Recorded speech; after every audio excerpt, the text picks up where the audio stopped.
I'm Taylor, I'm Kat. and welcome to this special episode of Square Mile of Murder. If you've been with us for a while, you might remember that last summer we did an episode on Anna Sorokin, aka Anna Delvey, aka the fake German heiress. And unless you've been living under a rock hiding from popular culture for the last month, which is basically like my parents, you've probably heard about Inventing Anna, the Netflix Shondaland production based on Anna's exploits and exploitation of Manhattan's social elite. Yeah, buddy. We've been more than a little bit fascinated by the story of Anna Delvey / Sorokin since we first heard of her. And when we saw that Netflix... That net was on fleek. What the fuck is wrong with me? I have been asking that question for many years. Yeah. So haven't we all? Yeah. There we go. When we saw that Netflix had released an adaptation of Anna's story, obviously we were going to watch it. And we did. And now we're going to talk about it. All about it. Probably in more depth than you ever wanted or needed. But that's why we're here, isn't it? Honestly. Yeah. So if you haven't listened to our episode on Anna Delvey / Sorokin, it's episode 76. It's called The Fake Heiress. We released it in July of 2021, so last year. And if you haven't seen the Netflix show, I don't think we're going to have many major spoilers in this episode because pretty much the information's out there. Yeah, I don't think it strays too far. No. From the known major points. Yeah. In Anna's story. Yeah. It's pretty... Yeah. We'll talk about it. So yeah, let's talk about it. Yeah. So, what did you think about it? Well, I should preface this by saying I'm a big Shonda Rhimes fan. I have watched Grey's Anatomy since the second season and have watched pretty much every other show that she's produced except for Bridgerton, which I haven't seen yet. But that's just because I'm lazy. I mean, I couldn't get into Bridgerton, but I'm not a big fan of period stuff. See, I am. Just I love the costumes. I thought you'd be into that. Yeah, it's just one of those that I think I was watching something else at the time, and then I was like, oh, that cultural moment has come and gone, so I need to wait till season 2 comes around to catch it again, basically. Yeah.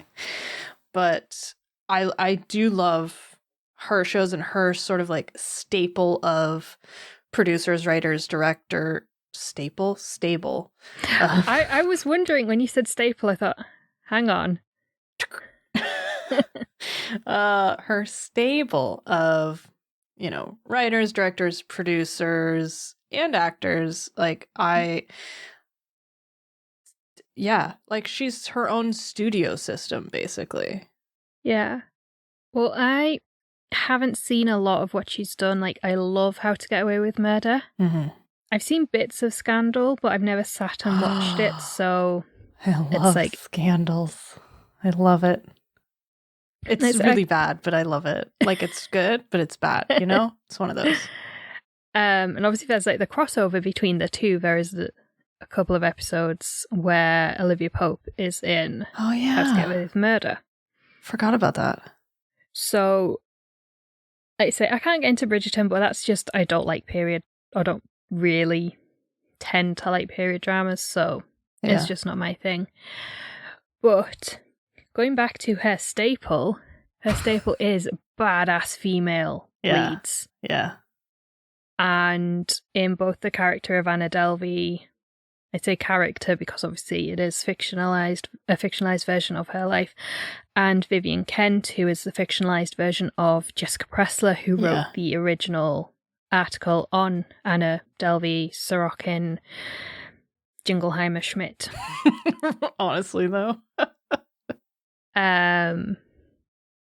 So in both of those characters on screen, you have this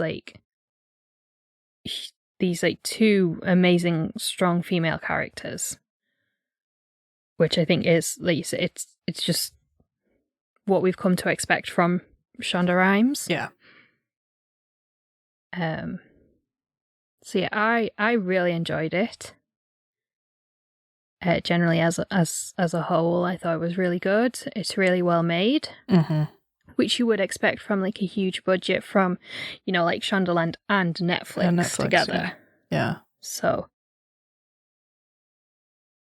I love how they used New York.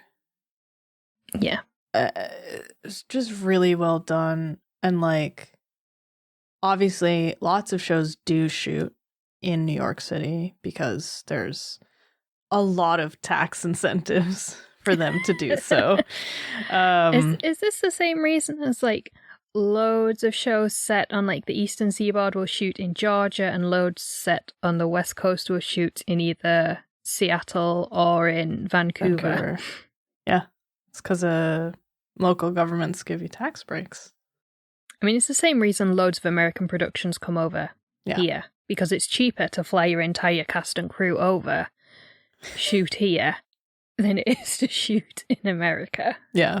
But like, yeah, I thought they did a really good job of like showing certain parts of New York that you don't see on TV, i.e. buses. Have you ever seen a character in a show in New York get a bus before? I don't think I have. No, they all only get the subway. Exactly. Like, I know there's a reason because she was going to Rikers, but like, just that whole thing of like, oh, actually, we're going to tell you exactly how this works in the real, I don't know, that just really got me. I was like, oh my God, I love this so much. I mean, obviously you have a much different perspective to me because you lived in New York, whereas I've never been.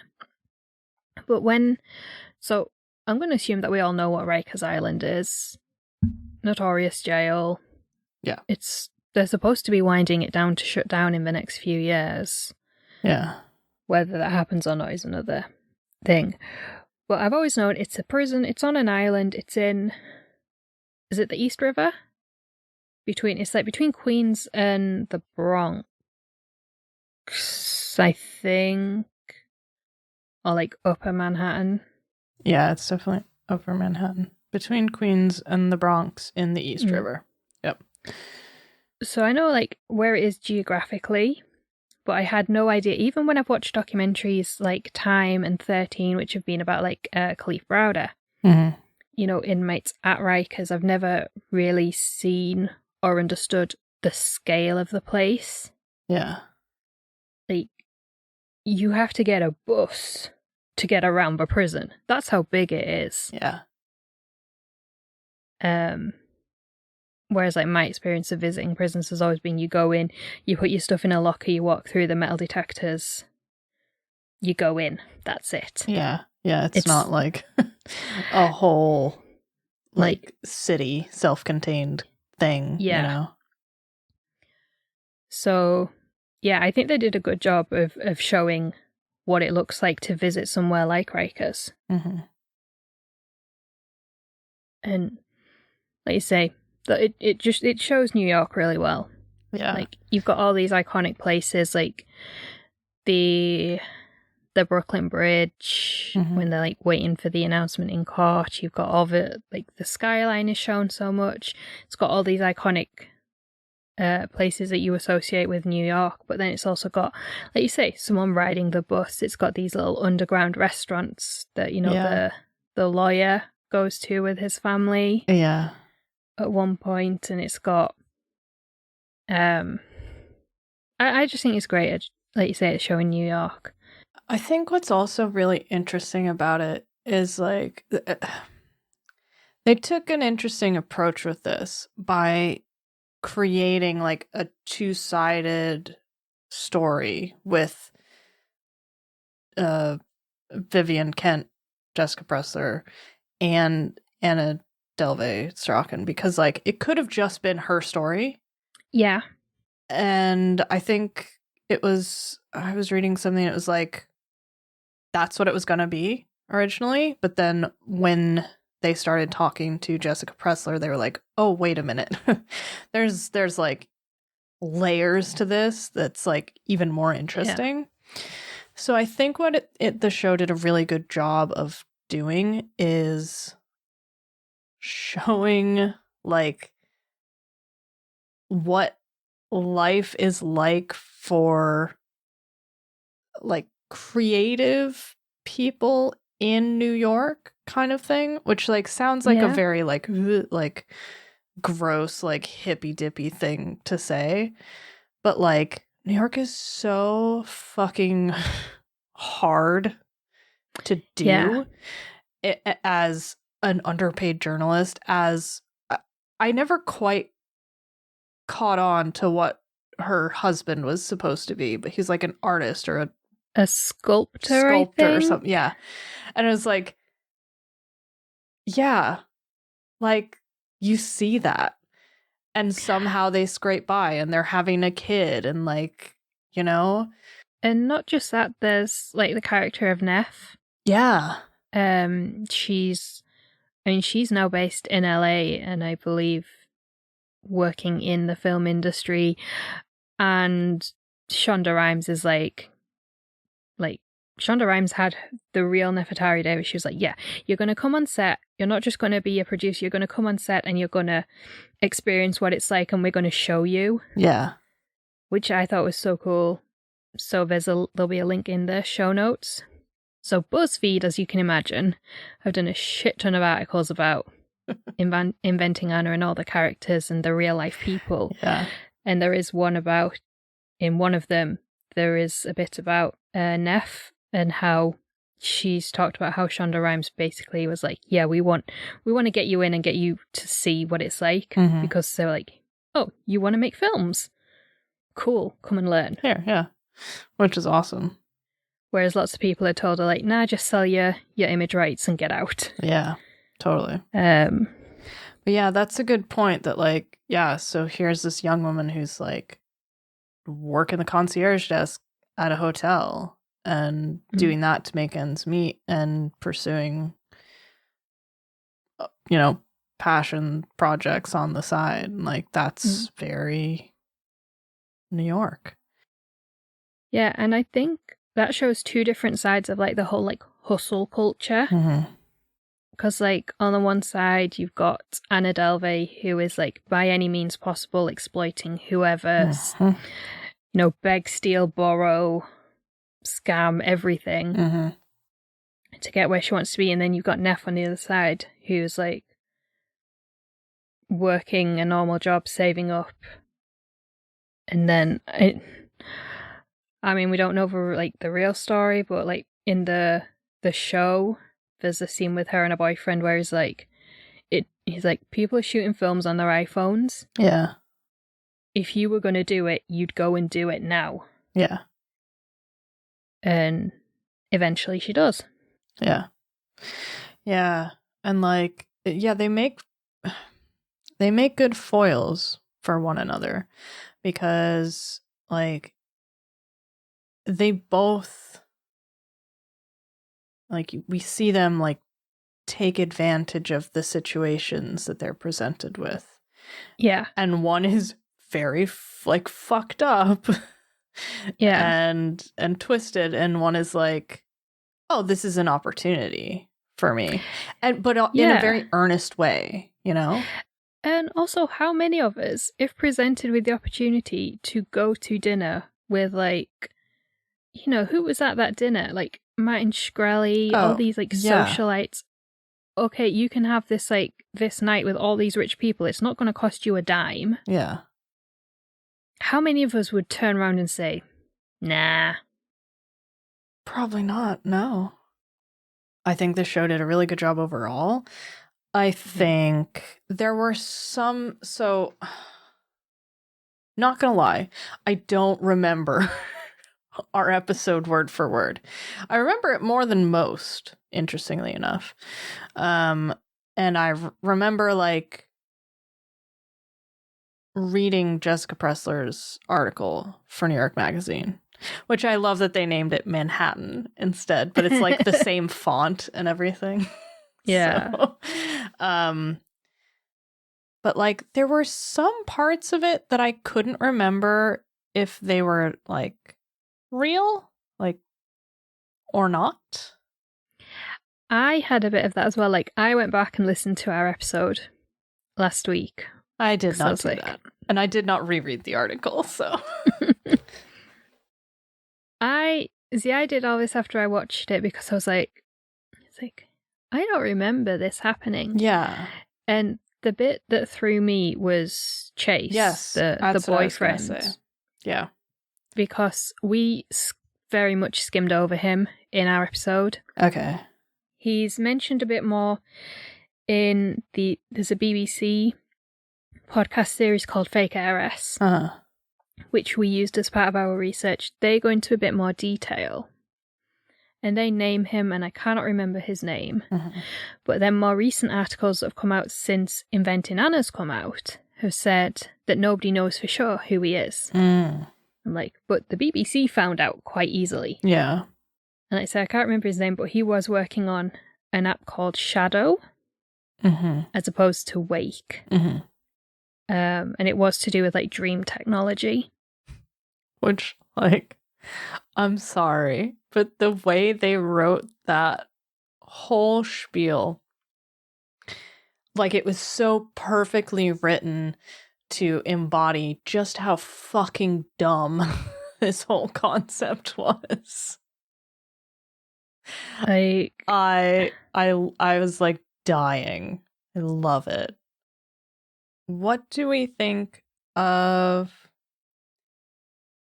Anna? $1 million question.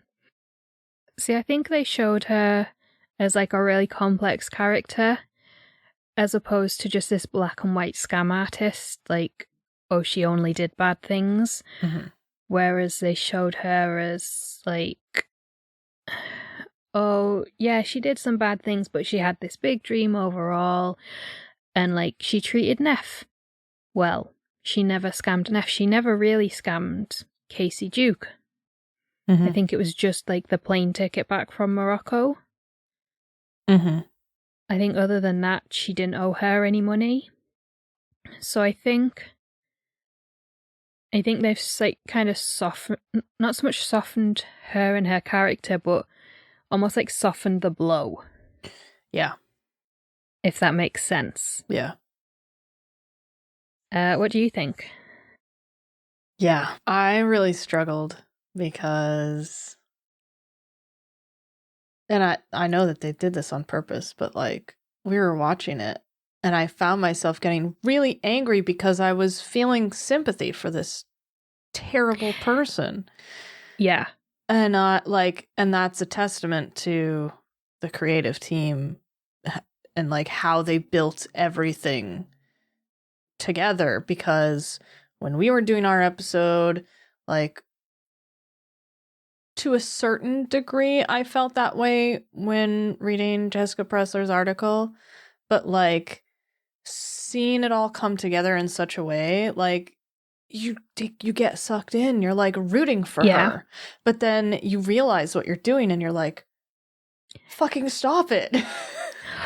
Yeah, like I have really like conflicting opinions of her in real life, because I'm like, what you did was awful. You destroyed, like, well, I say destroyed, like, I'm gonna say she destroyed Rachel's life, but obviously she's made money off it, so and the Amex fees eventually were waived, so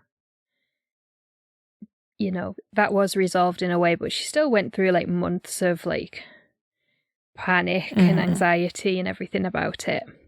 But at the same time, I'm like, those dudes on Wall Street, if you cannot do your due diligence before you hand over $200,000 overdraft, you deserve it. Yeah. Well, and that's the thing, like, I think we talked about this, correct me if I'm wrong, during our episode, but like, for the most part, there weren't a lot of like technical crimes. There was a lot of people not checking things that they should have been checking. Yeah. Like she did do some check kiting, which we see in the show. Yeah. Yeah, but it's basically like people just took her word for it. Yeah. But and that is a big part of being able to con someone. Like, people forget con stands for confidence. Yeah. And like, I mean, I don't know. It's so hard because it's such a fucking like gray area. Like, I think the actress who played Anna, Julia Garner, she did a really good job. Yeah. I found her accent utterly infuriating throughout the entire series. Yeah, that drove me insane. But I think that was on purpose. Yeah. I mean, when I've been scrolling through like social media, anytime I've seen an article about this show, I've like clicked on it to read because I'm just like, oh, I'm just obsessed, basically. Yeah. I have no life. And there's one article where she talks about working with a dialect coach, a voice coach and everything. And she's like, so she had to learn the Russian accent and then layer that with a German accent. But then she had to layer that with like German learned in Europe as opposed to... with English learned in Europe as opposed to it learned as a second language in America. So that she would have like the right... like dialect and, you know, just different ways of pronouncing things between British English and American English. Yeah. And I'm reading about how all of it did this, and I'm like, well, then you have no excuse for how bad it was. But I think that's the thing, like, I've never heard Anna Sorokin speak, like the real Anna, and I don't know if I don't think I have, to be honest. Evidence of that exists. I mean, I'm sure she has spoken at some point in her life, but... yeah, she's she's been interviewed a lot in the few weeks between her release and being taken into custody by ICE. Yeah. But, like, I think that's kind of part of it. Like, it's supposed to be a baffling accent for a baffling person who, like, nobody could really pin down one way or the other. Should we talk about the Russia of it all, or Germany of it all? Oh my god. I cringed all the way through the Germany episode. I was not expecting it to go there. Like, literally, go to Germany. Yeah. Honestly, it was interesting because I kind of thought that the end of the 7th episode was the end of the series, and then I was like, oh wait, there's like 2 more episodes. Which like then made sense because, you know, we still had to catch up to some like real-time stuff. But yeah,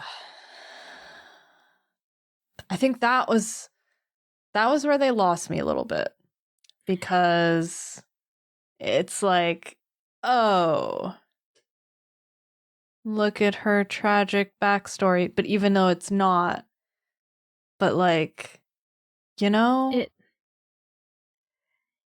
it felt very jarring. Yeah, it's very compared different to the rest in tone. So I know there was a lot of different backstories that Anna gave to people. Like, she was a German heiress. Her family were Russian oligarchs who'd had to leave Russia and settled in Germany, and the business was a front and this, that, and the other. But it just felt very jarring. Like it didn't fit with the rest of the show. And I suppose in a way that kind of makes sense because she comes from Eschweiler, which is this little small town in Germany, and it's worlds away from, the bright lights of New York. Yeah. So I get it in that way, how it's very jarring. That was like the point where, yeah, I was just like, I feel no sympathy. Like, I know that this is trying to sort of like play to, well, this is how she ended up this way. Yeah. But it made me care less. Like, seeing Anna in some of these situations, like while she's in the midst of conning people, was more endearing to me than including this stuff about her family. And like, I don't know.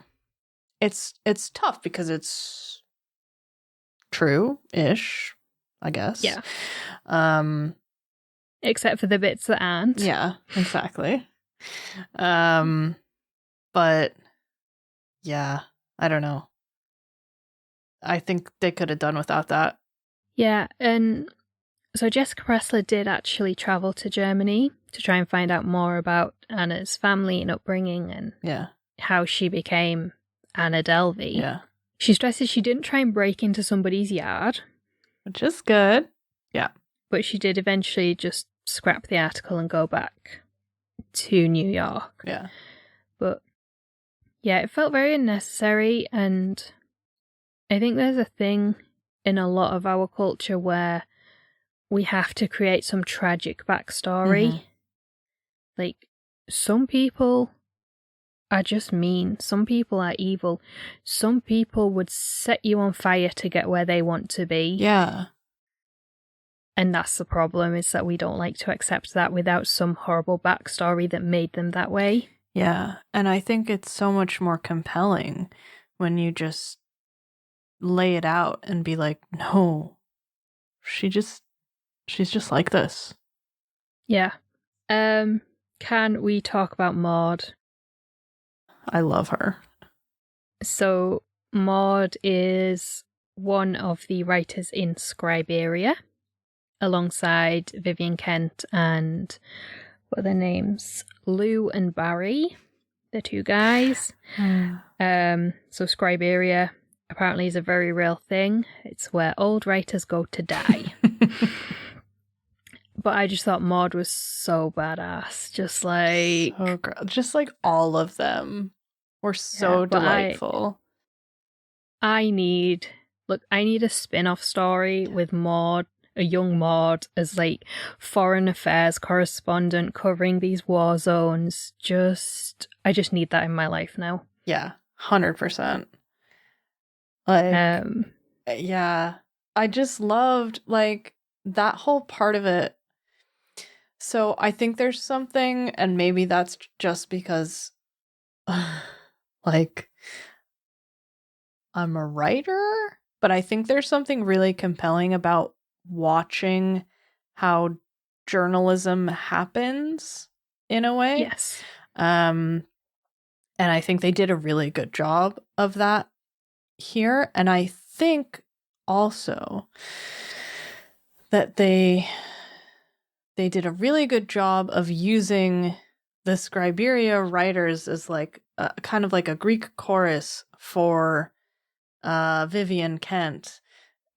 And like and she's like, well, I'm gonna do this story, and they're like, yes, and but fact checking and background and all this stuff. And like, so I thought that had a really good like interplay between her sort of dogged like tunnel vision on this story, and them coming in and being like, you've got the essence of this and you can write this story, but here's the things you haven't thought about. Yeah. Like, you know, when they're like, oh, look at the hotel that didn't press charges against her. You know, the boyfriend's in Dubai. Okay, if he's working for the Sheikh, he's in one of these hotels near the palace because of, you know, Maud just, you know, happens to know. Yeah.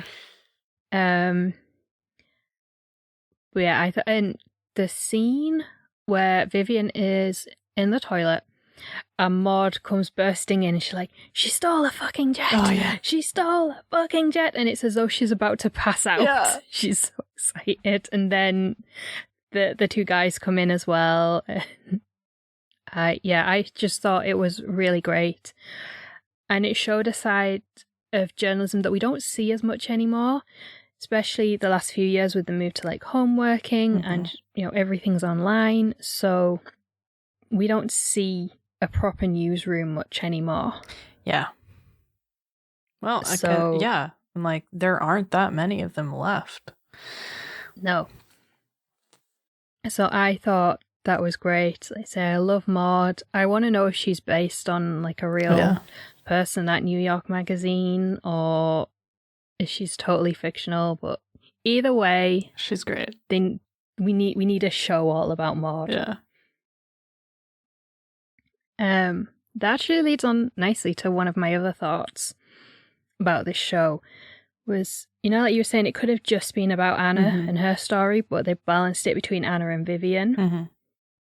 I thought the way they portrayed not just Vivian, but also Todd Spodeks, the lawyer, his relationships with people around him, Vivian's like relationship with her husband, with her colleagues, and also the weird friendship kind of between Vivian and Todd, I thought was shown so brilliantly. Yeah, I agree.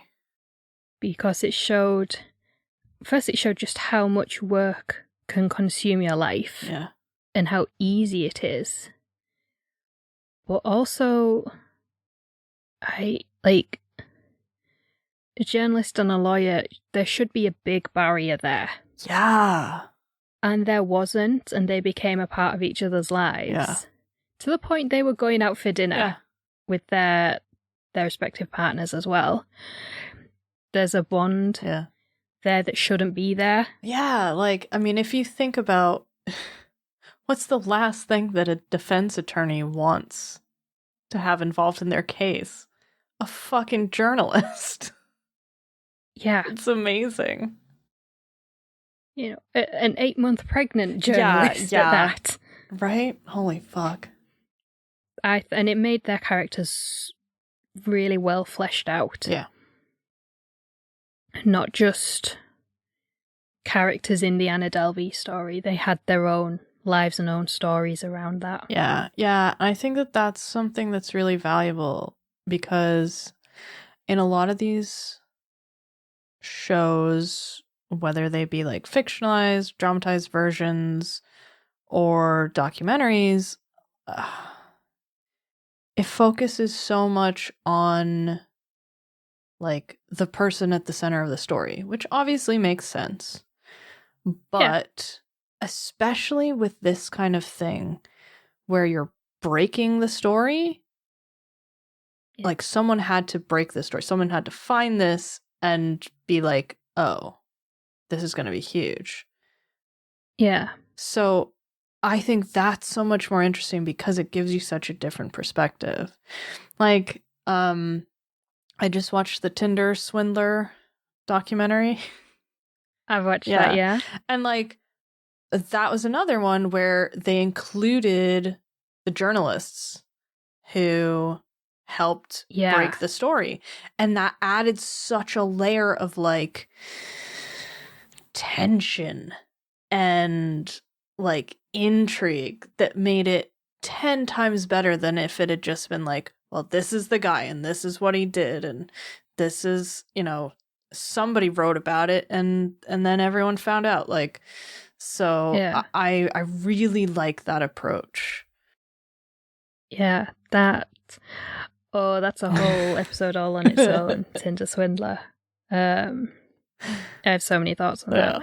But yeah, I completely agree. Like, if it was just Anna's story, just this is when she arrived in New York and all the way, even if it was told like from the perspective of like through the trial, Uh-huh. you know, like kind of like start with the beginning of the trial, tell her story, and then at the end, she's found guilty and sentenced. Yeah, like use the trial as a framing narrative and then hop back and forth in time kind of thing. Yeah. Yeah. I don't think that would have been anywhere near as compelling Yeah, no, I agree. as the way it was written. Yeah. Yeah, so not everyone is a fan. So Rachel Deloach Williams, she is not a fan. No. So Rachel Deloach Williams sold rights, or HBO optioned her story. She technically broke the story in a way with Vanity Fair, but she didn't know the full extent. Yeah. It was just the Morocco trip. Yeah. And obviously she's like has had to sell her rights to the image rights to Netflix. So she at some point has made money from Netflix. But she's not happy with the way Netflix portrayed her or have portrayed Anna, because they think, like we said, they've made her too likable. Yeah. Which I get. Yeah. So in the court scene, Spodek is asking her basically how much money she's made from it. Mm-hmm. You know, for this to be the worst thing that ever happened to you, you've done pretty well. It's like, if it all came together, it was $600,000. Mm-hmm. So the implication is that it wasn't that bad if she's selling her story. Mm-hmm. I completely disagree. If you've been through some kind of trauma, you have the right to make money off it. Yeah. We're always saying, like, people should tell their stories, you know, like the whole Me Too movement. Time's Up, all of that. It was like, oh, people should come forward and tell their stories. Mm-hmm. Oh, hang on, wait, you made money from telling your story? Oh, well, no, that's not right. Yeah. But if you're going to relive your trauma for the entire world, why shouldn't you get some money for it? Yeah. And, like, also, she worked at Vanity Fair. This thing happened to her that jeopardized her job in journalism. And Vanity Fair is a great place to tell a story, especially a glitzy, high-class, money-filled story like this. Yeah. So, of course, she was gonna sell the story to them. Because, if nothing else, it saves her bacon. And that's exactly what she needs after being fucking defrauded. Like, I get the sort of criticisms of her, but I don't agree with them, because it's just like, what did you think would happen? Like, yes, some people in this story or some people in similar situations haven't chosen to go down this route, but they could have, and it's fine. It's their story. And in case nobody's noticed, true crime is having a moment, and that moment is lasting a very long time. Yeah. People want to hear all these stories about true crime in all kinds of everything from white collar, you know, defrauding, right through to serial murder and rape. Yeah. But they don't want the victims to have any sort of agency or any sort of voice in it. Yeah. And that's troubling. Yes. But that is essentially the upshot of, this thing happened to her and she should tell us about it, but she shouldn't have any... Yeah, and she shouldn't have any control over how she's portrayed. Yeah. So, like... good on her. She got her money back. She's made money. go live your life. Yeah. If you don't like it, just scroll on by. Yeah, exactly. But so although she didn't like it, most of the other people have really enjoyed the show or liked the way they were portrayed. So Casey Duke, the real Casey Duke, the trainer, she reportedly loved the way Laverne Cox portrayed her, which I thought was really cool. She still works as like a life coach and a trainer. I have to say, when I first read the original New York Magazine article, I totally pictured Casey as Laverne Cox. Really? Yeah, like dead on. And so when her character popped up on the screen, I was like, oh yeah, that's right. That's 100% correct. You're just manifesting. Yeah. Dreamcasting, Netflix shows. Yeah. And Neff Davis, apparently she's like quite happy with the way she was portrayed. She said that the adaptation got pretty much everything right about her, except for the fact she doesn't hate Rachel. They're just not friends. Although I suppose that's not quite as dramatic as, calling her a Karen or a Becky and just having a screaming fight behind her, in the back alley behind a hotel. Yeah. No, so it's not as fun. But interestingly, so Neff is still in touch with Anna, but not regularly. But she's in regular contact with Jessica Pressler. They speak like every week. That is interesting. Which I think is really cool. Yeah. And she says it's like having another mum just in New York. But she does speak to Anna from time to time. So Anna is still in ICE custody. She's fighting her deportation back to Germany, but she's been held in Orange County in New York. So.